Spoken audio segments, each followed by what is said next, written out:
الشيطان الرجيم. بسم الله الرحمن الرحيم. وكم أرسلنا من نبي في الأولين وما يأتيهم من نبي إلا كانوا به يستهزئون فأهلكنا أشد منهم بطشا ومضى مثل الأولين ولئن سألتهم من خلق السماوات والأرض ليقولن خلقهن العزيز العليم الذي جعل لكم الأرض مهدا وجعل لكم فيها سبلا لعلكم تهتدون والذي نزل من السماء ماء بقدر فأنشرنا به بلدة ميتا كذلك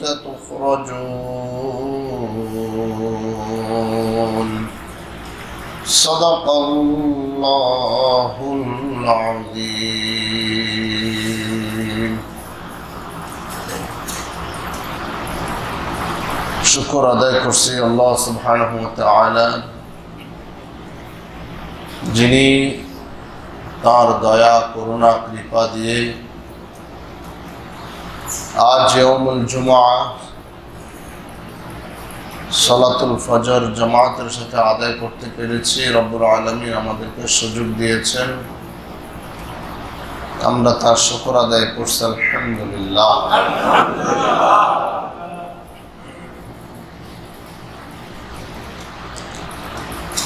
আজকে আমরা আমাদের চলমান আলোচনায় সূরাতুল যুখরুফ,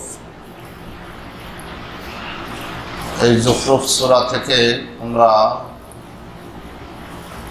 ৬ নং আয়াত থেকে অনেকগুলি আয়াত তেলাওয়াত করেছি। আয়াতগুলো আমরা বোঝার চেষ্টা করব রব্বুল আলামিন আমাদেরকে কি উপদেশ দিয়েছেন, কি নসিহত করেছেন, আমরা যেন আমাদের জীবনের সাথে আল্লাহ তাআলার এই উপদেশ নসিহতগুলো মানিয়ে তুলতে পারি, সাজিয়ে নিতে পারি আমাদের জীবনকে আল্লাহর উপদেশ দিয়ে। আল্লাহ আমাদেরকে তৌফিক দিন, আমিন। আল্লাহ সুবহানাহু ওয়া তাআলা বলছেন, ওয়া কাম আরসালনা মিন নাবিয়্যিন ফিল আউয়ালিন, সেই পূর্বেকার জাতিগুলোর মধ্যে আমি অনেক রাসূল প্রেরণ করেছি।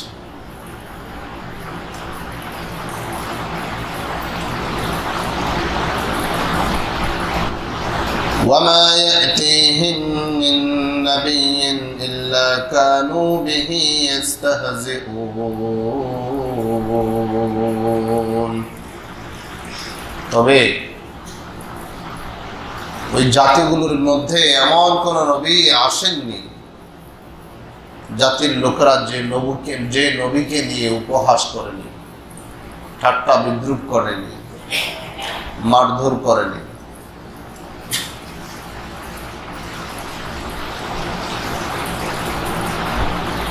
আল্লাহ সুবহানাহু ওয়া তাআলা শেষ নবীকে দিয়ে নবুয়তি সিলসিলার পরিসমাপ্তি ঘটিয়েছেন। কিয়ামত পর্যন্ত আর কোন নবী আসবেন না। আল্লাহ তাআলা নবুয়তি কাজটা আঞ্জাম দিয়ে যাচ্ছেন নবীর ওয়ারিসগণকে দিয়ে। এই যে তালিম, এটা মূলত নবী আলাইহিস সালামদের পনের কাজ ছিল। তারাই উম্মতকে এভাবে বুঝাতেন। কিয়ামত পর্যন্ত যেহেতু নবী আর আসবেন না, নবী ওয়ালারা এই দায়িত্বটা পালন। তবে আল্লাহ বললেন যে যত নবী আমি কওমের মাঝে প্রেরণ করেছি, কওমের লোকেরা তাদের নবীগণকে নিয়ে উপহাস করেছে, ঠাট্টা করেছে, মারধর করেছে, জুলুম করেছে, অত্যাচার করেছে, অবিচার করেছে।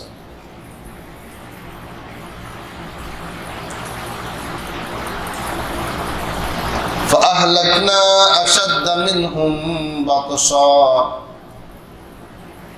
আমি তাদেরকে ধ্বংস করে দিয়েছি। কাদেরকে? ওই জাতিকে, যে জাতি নবী চিনে নাই, যে জাতি নবীগণকে সম্মান করে নাই, ইজ্জত করে নাই, তাদের কদর বুঝে নাই, কষ্ট দিয়েছে, জুলুম অত্যাচার করেছে, আমি তাদেরকে ধ্বংস করেছি।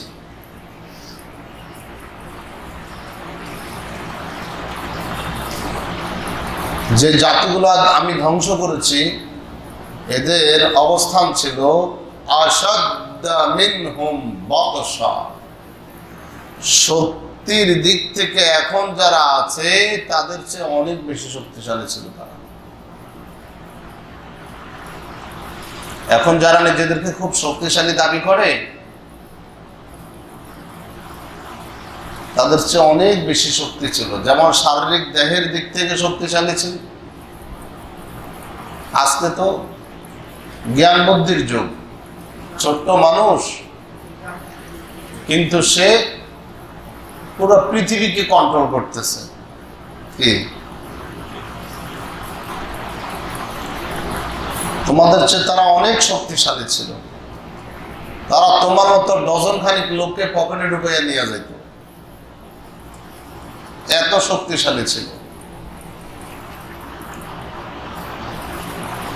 আল্লাহ তাআলা বলেন, যাদেরকে আমি ধ্বংস করেছি তাদের মধ্যে এরকম শক্তির অধিকারী লোকেরা ছিল।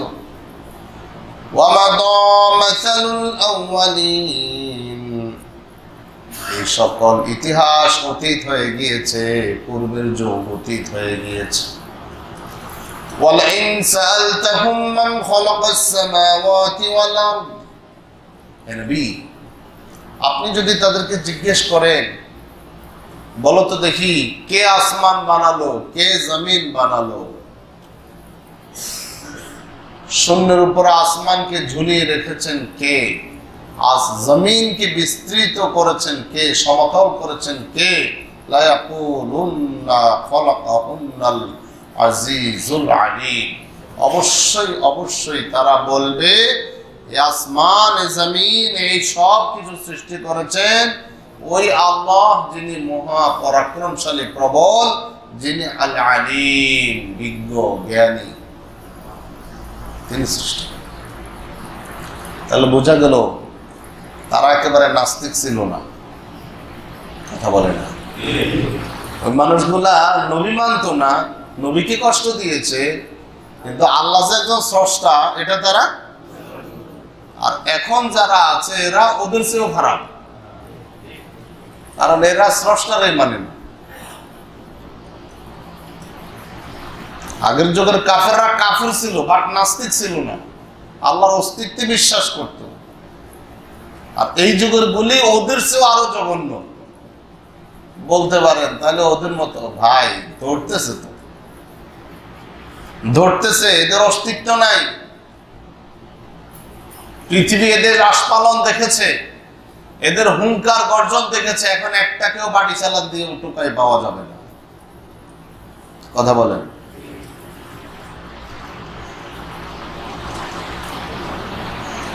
যে আল্লাহর অস্তিত্ব অস্বীকার করে, আল্লাহর বিধান অস্বীকার করে আল্লাহর জমিনে লাফাবে, আর আল্লাহ তারে বেশি দিন এমনি ছেড়ে দেবেন, অসম্ভব। যে এই পজিশনে পৌঁছে গিয়েছে তার সময় আর বেশি বাকি নাই।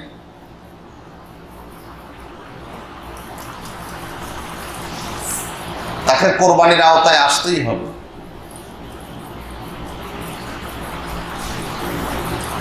আল্লাহ বললেন, আল্লাযী জাআলা লাকুমুল আরদা মাহদান, ওই আল্লাহ বানালেন, ওই আল্লাহ সৃষ্টি করলেন, যে আল্লাহ তোমাদের জন্য জমিনকে বিছানার মতো বিস্তৃত করে বিছিয়ে রেখেছেন। আজকে যে বসবাস করো, বাড়িঘর উঠাও,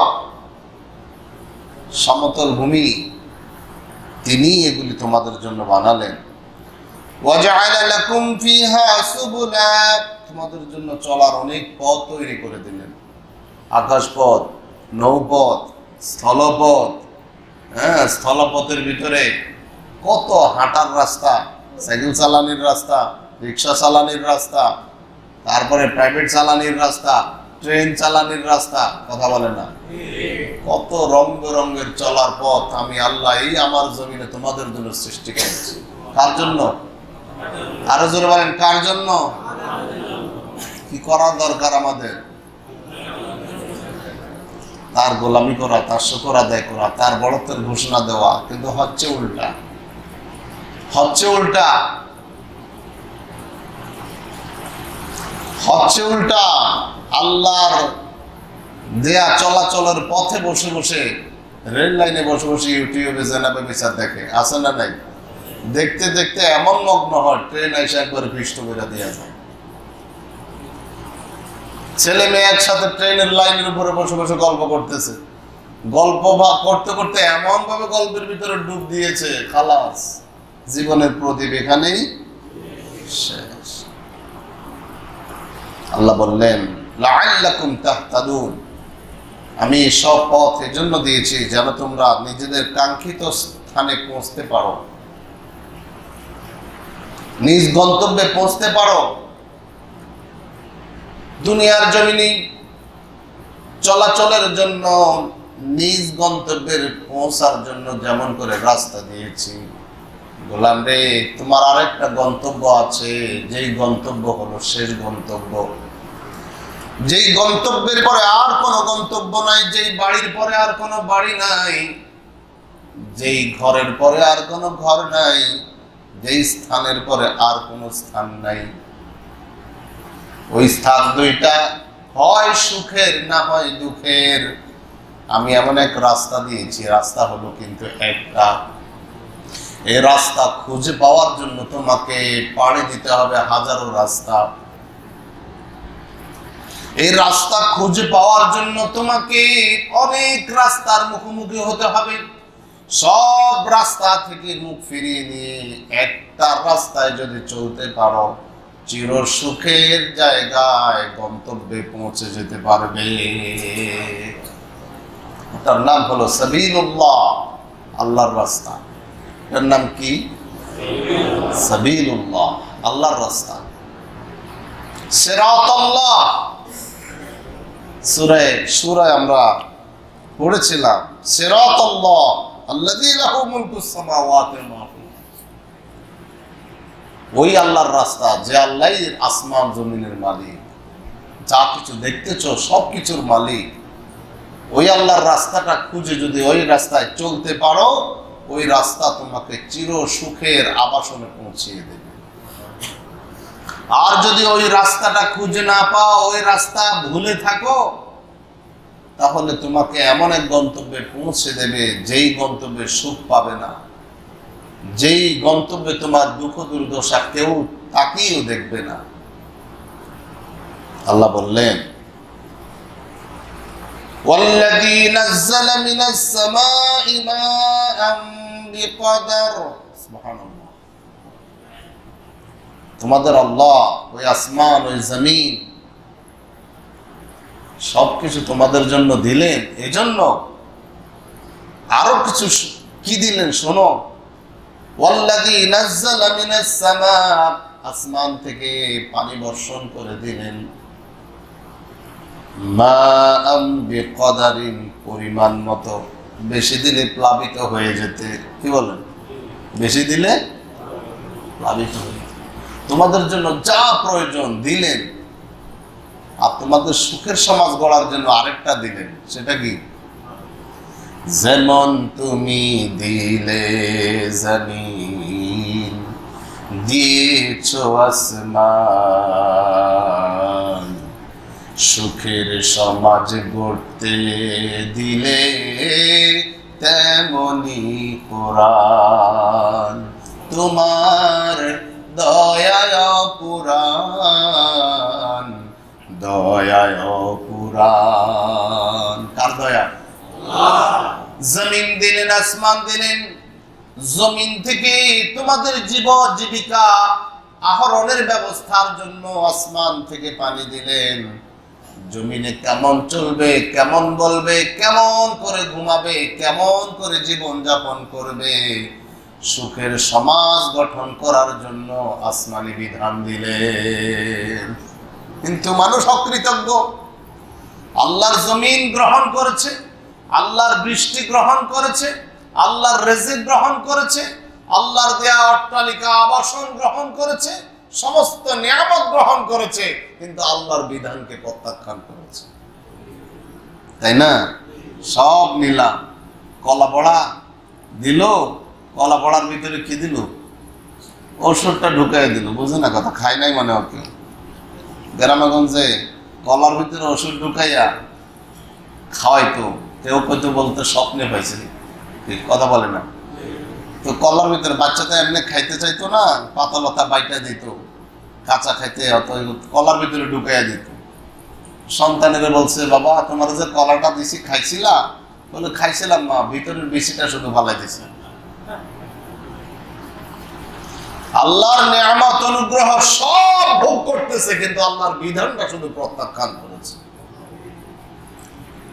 মনে করো না আমার সব ভোগ করলার আমার বিধানটা প্রত্যাখ্যান করে তুমি দুনিয়াতে সুখে থাকবা। হারামজাদা, তোর কপালে সুখ থাকবে না, তোর কপালে দুঃখ যাবে না, তোর কিস্তি জীবনে শেষ হবে না। হারামখোর, সুদখোর, কথা বলেন না? ঘুষখোর, দুর্নীতিবাজ,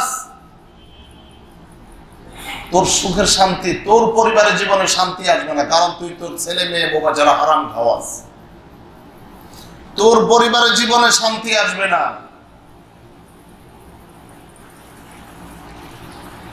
শান্তি হচ্ছে হালালের মধ্যে। শান্তি কিসের মধ্যে? হালালের মধ্যে। তৃপ্তি আছে, শান্তি আছে, মনের প্রশান্তি আছে, দিলের প্রশান্তি আছে। যা আল্লাহ হারামের মধ্যে রাখেন না, হালালের মধ্যে রেখেছেন, আল্লাহর আনুগত্যের মধ্যে রেখেছেন। আল্লাহ বললেন, আমি পরিমাণ মতো বৃষ্টি বর্ষণ করেছি, বেশি দিলে ডুবে যেতাম। সুবহানাল্লাহ বলবেন। বেশি দিলে ডুবে যেতা, প্লাবিত হয়ে যেতা, তোমার রাস্তা ডুবে যেত, বাড়িঘর ডুবে যেত। মাঝে মধ্যে যায় না তো? শিক্ষা, শিক্ষা। দেখো তুমি তো উঁচু স্থানে আছো, খুব মজা পাচ্ছ। আরেকদিন বলেছিলাম, এখন তো মানুষ আর আল্লাহরে চিনে না। যতদিন মুলি বাঁশের বেড়া ছিল, হ্যাঁ,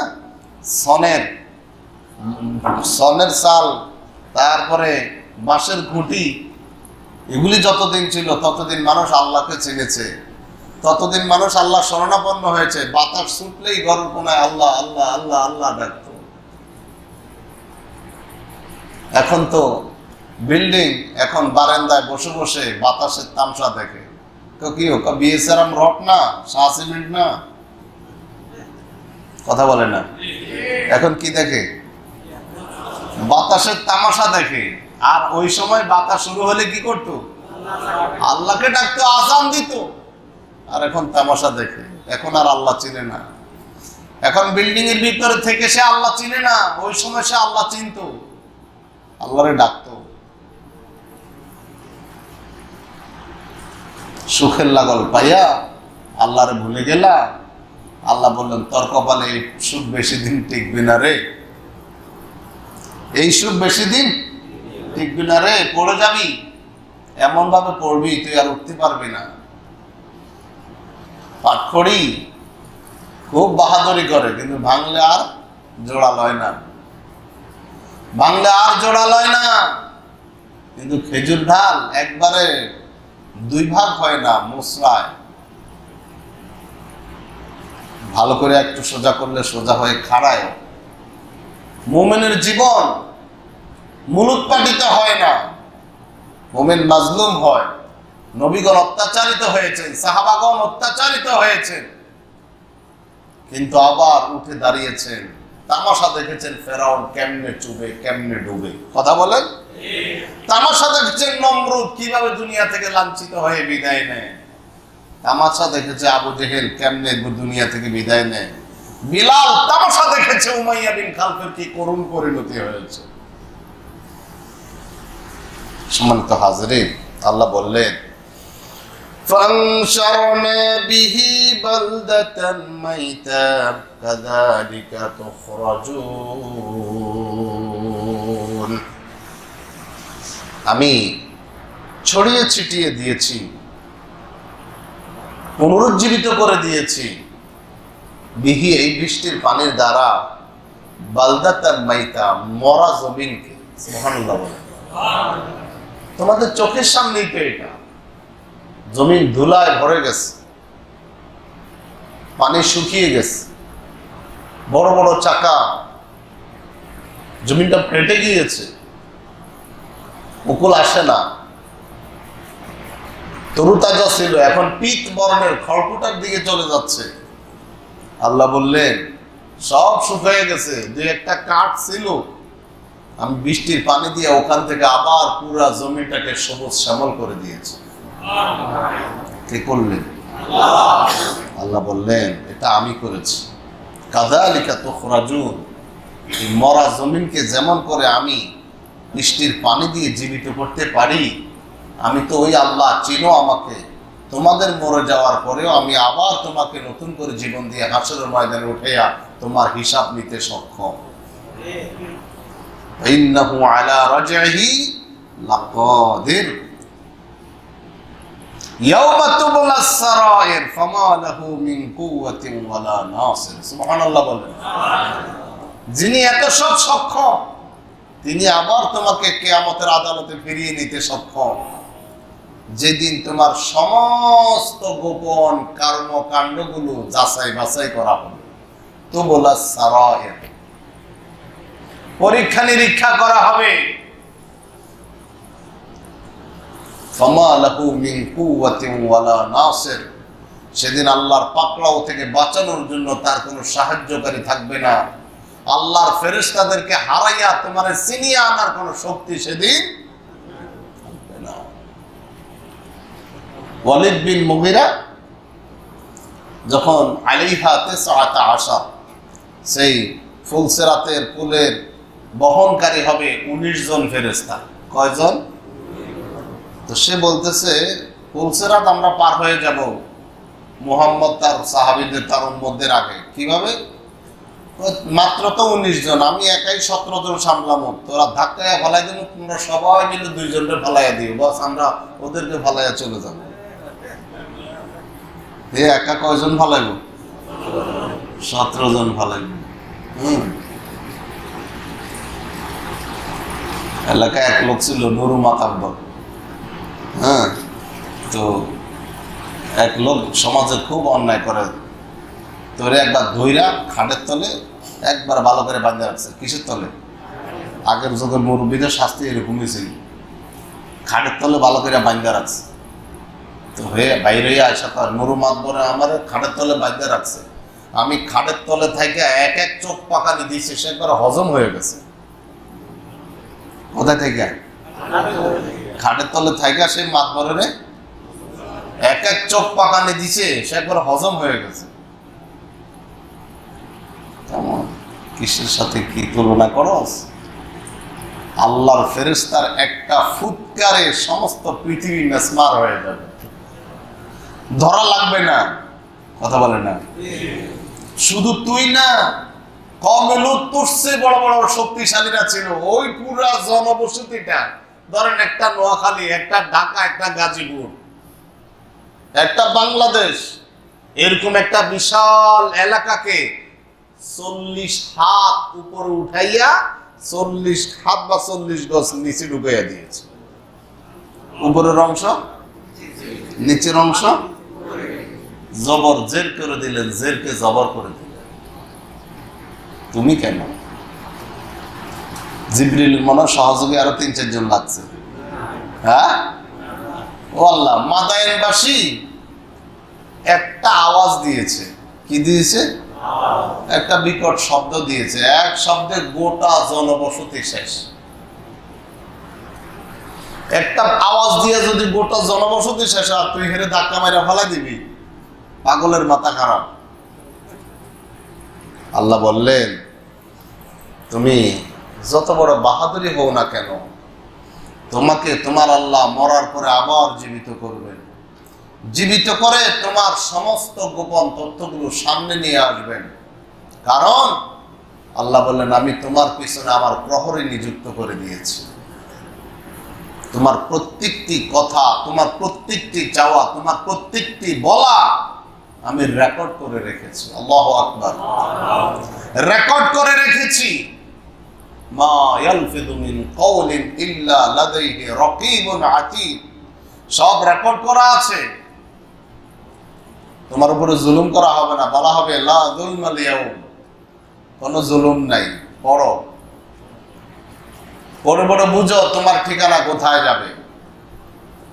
আল্লাহ বলেন সেদিন তোমাকে সাহায্য করার মতো কেউ থাকবে না। সেদিন তুমি আর কোনো শক্তিও পাবা না। আল্লাহর আযাবের ফেরেশতাদেরকে দেখে এমনিই তোমার চোখ বড় বড় হয়ে যাবে। সম্মানিত ভাইরা, আল্লাহ বললেন ওয়াল্লাযী খালাকাল আজওয়াজা কুল্লাহা, সব সৃষ্টিকে আল্লাহ জোড়ায় জোড়ায় বানালেন। সুবহানাল্লাহ, সকল সৃষ্টিকে আল্লাহ জোড়ায় জোড়ায় বানালেন বংশ বিস্তারের জন্য। পৃথিবীবাসী যেন একবার পাইছি আর পাবো না, না, এই নিয়ামত আরো পাবো। জোড়ায় জোড়ায় আমি বানালাম। وَجَعَلَ لَكُم مِّنَ الْفُلْكِ وَالْأَنْعَامِ مَا تَرْكَبُونَ, তোমাদের চলাচলের জন্য আমি গবাদি পশু দিলাম, তোমাদের চলাচল করার জন্য আমি কাঠ দিয়া লোহা দিয়া নৌযান চালানোর মতো জ্ঞান বুদ্ধি দান করলাম। আজকে যে নৌকা বানাও, জাহাজ বানাও, এগুলি দিয়া কি বানাইবা? কাঠ দিয়া বানাইবা। কেমনে বানাইবা? জ্ঞানটা পাইলা কই? কথা বলেন। জ্ঞানটা আল্লাহ দিয়েছে। ওয়া হামালনাহুম ফিল বাররি ওয়াল বাহর, স্থলভাগে জলভাগে চলাচলের জন্য বাহন তৈরি করার জ্ঞান আমি আল্লাহ মানুষকে দিয়েছি। এখন এগুলো যে তৈরি করতেছে, ওই সব ম্যাটেরিয়ালস কিন্তু আল্লাহ। গাছ দিয়ে আগুন জ্বালাও, গাছ দিয়া খাট পালং বানাও, গাছ দিয়া জাহাজ বানাও, কাঠ দিয়া। আনতুম আনশাতুম শাজারাতাহা আম নাহনুল মুনশিউন, গাছ কি তোমরা বানাইছো না আমি আল্লাহ বানাইছি? আল্লাহু আকবার বলেন। যাও সুন্দরবনে, যাও বড় বড় ন্যাশনাল পার্ক সহ সেই চট্টগ্রামের পাহাড়ি অঞ্চল, সে আফ্রিকার জঙ্গল, ওখানে এত গাছ কে লাগাইছে? তুমি লাগাইছো? কাঠ তো কাটো, কাঠ তো কাটাও, ফার্নিচার তো বানাও, খুঁটি তো বানাও, জাহাজ তো বানাও পাহাড়ি কাঠ দিয়া। ওই পাহাড়ের গাছ কি তুমি লাগাইছো? কে বানাইছে? আল্লাহ। আল্লাহ বললেন আগুন যে জ্বালাও, কেমনে জ্বালাও চিন্তা করে দেখেছো কি? গাছকে তোমরা বানাইছো না আমি বানাইছি? সুবহানাল্লাহ।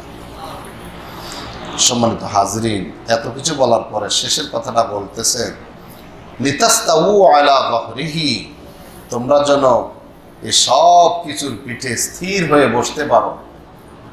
কাঠ দিয়া নৌকা বানায় কাঠুর পিঠে বসো।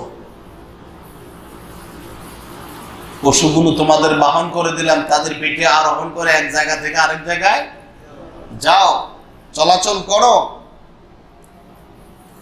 সুম্মা তাযকুরু নি'মাতা রাব্বিকুম, করো তোমার রবের অনুগ্রহকে স্মরণ করিও। তোমার রবের অনুগ্রহকে স্মরণ করো। ইযা স্তাওয়াইতুম আলাইহি, যখন তোমরা তার উপরে আরোহণ করো। যখন তোমরা তার উপরে আরোহণ করো তখন তোমরা তার অনুগ্রহ স্মরণ করো। বাহনে উঠলেই পড়বা সুবহানাল্লাযী সাখখারা লানা হাযা ওয়া মা কুন্না লাহু মুকরিনিন। ওই মহান আল্লাহ বরকতময় পুতু পবিত্র, যিনি বাহনকে আমার জন্য অনুগত করে দিয়েছেন। আবার নৌ পথে যখন চলবে পড়বে বিসমিল্লাহি মাজরিহা ওয়া মুরসাহা ইন্না রাব্বি লাগাফুরুর রাহিম। এই জাহাজ, এই বাহন আল্লাহর নামে চলে, আল্লাহর নামে থামে। কার নামে চলে? আল্লাহকে ডুবাই দিতে পারে না?